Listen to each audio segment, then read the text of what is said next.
So I was visiting one of our local schools yesterday morning, and there was a young girl, was probably 5 or 6 years old, walked in, and she was late, so she had to go to the front door and sign in. She was walking really slow and wouldn't talk, and the woman helping her to sign in called the principal out there, and I happen to know him. He came out and talked to her for a minute, and he said, have you had breakfast? And she shook her head no. And he said, well, let's start off with going to get breakfast. They took her into the cafeteria and they got breakfast and came back, and she was smiling and talking, and you could just tell, you know, she felt safe. A little while later, I heard the same little girl talking in the hallway. She said her arm hurt. And the teacher asked her why her arm hurt, and she said, my mom hit me this morning. And it just makes you think that where do we give these kids a safe haven if not at home? You know, the Boys and Girls Club is one of the places where they get that. It's someplace safe where they can go and be kids and not have to worry about getting hit in the arm or do anything other than just being kids.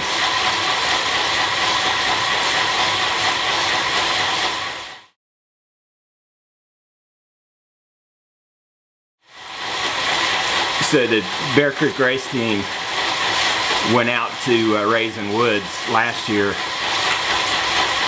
for a mountain bike outing with the Boys and Girls Club, and I got to take some of those kids out into the woods, and we were taking them in groups of 5 or 6 kids at a time, and they totally didn't know how to ride in the woods. They'd never been in the woods before, and this is right in the middle of town, and to see the smiles on their faces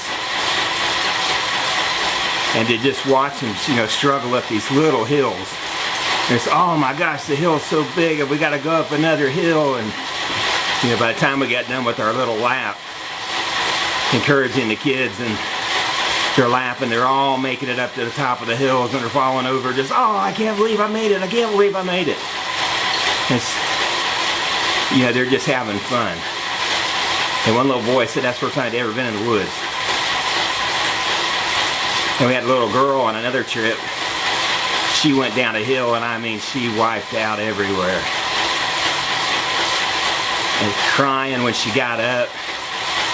And I thought, oh no, you know, bloody knees. And I helped her stand back up and asked if she was okay. And she shook her head yes. And I said, well, let me walk you back to the parking lot. She said, no, I'm riding my bike. And so with tears down her face, she gets back on her bike and she just keeps on pedaling.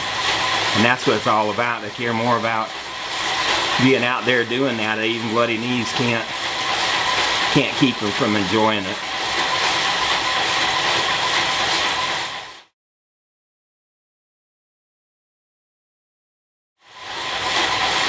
So I grew up riding bikes. I don't remember a time not having a bike.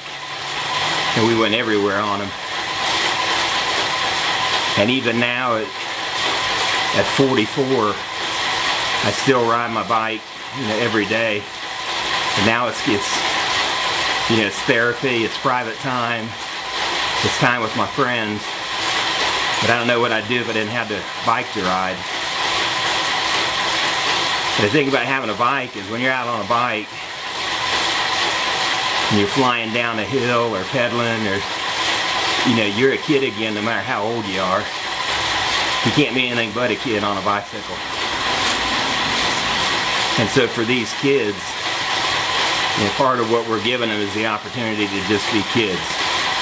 There's no drugs or violence or police or gangs. It's just a kid on a bike. That's all they want, that's all they need. And you know, biggest smiles on their faces. So if we can give the kids something to be excited about, something positive, help them get fit and just have fun, then we've done a world of good.